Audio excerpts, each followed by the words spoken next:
I love inspiring anybody, adult to, 4 or 5 years old. I love teaching kids because they're a lot smarter than people give them credit for. If you can put it in terms that they can relate to, it's lovely to see these aha moments. This wonderful thank you note from a 9-year-old named Riley, who wrote to them that he was very impressed and had a lot of fun with one particular activity in the lesson.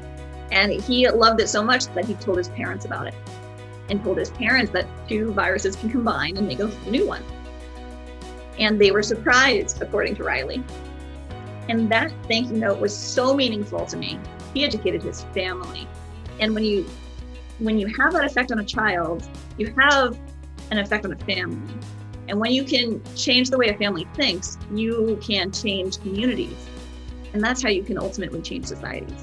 I want as many people who are interested in being scientists to feel like that's a possibility for them. But in addition to that, I think even people who won't end up going into academia or being actual scientists, I think to give them a passion for science and realize that nature is cool and that science is a useful, interesting thing is just really good for society and really good for those people. Hope to inspire my students to see themselves as change makers in the world, not just as mathematicians, but as scientists. I think it's important to empower the students. A lot of times they think oh, I'm only 10, what can I do? Kids do make a difference and they can make a difference.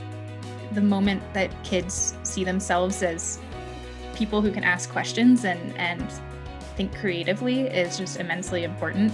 What the perception has been of who can be a scientist, I think it's particularly important to show students who haven't always had that representation that they are also awesome scientists. I always am a big believer in leading by example and making yourself visible and transparent. Nurturing is important. For me to appreciate science, I appreciate it by meeting people that can be frank with their journey and tell us what stumbling blocks or things they learned. I think those are important things that we need to give our youth. The best part of being a PhD student is getting to answer questions that don't have answers yet. You can always find out something more. It's not what some people have told us that science is, that you have to go find a book because maybe somebody already knows that. A lot of what I do now is answering a question that there's not an answer written down. I get to find out what the answer is, and then I get to share it with people.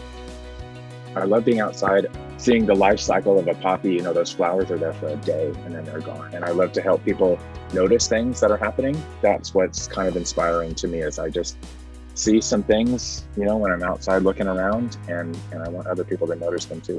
Anytime I can get the kids out of the classroom, I feel like magic happens. Give them a lot of opportunity just to be in nature, not a lot of structure. Field trips in general, we take the kids to an all-day trip to the tide pools, and some kids have never been to a beach before, let alone tide pools. And I'm watching kids touch sea anemones for the very first time.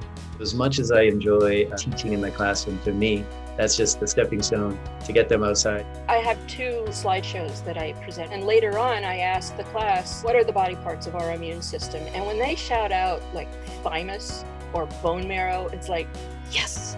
It's just so fun. The excitement that you get when you learn about new stuff and then you think about how you can use that new knowledge. I want to try and spark that. They're not really going to remember the specifics of what I taught them, but I think they will remember that whole how exciting and how fun it was to really think through this and get to the point where they could actually take it from a cool thought to turning it into something that they're I did this and I here's what I got.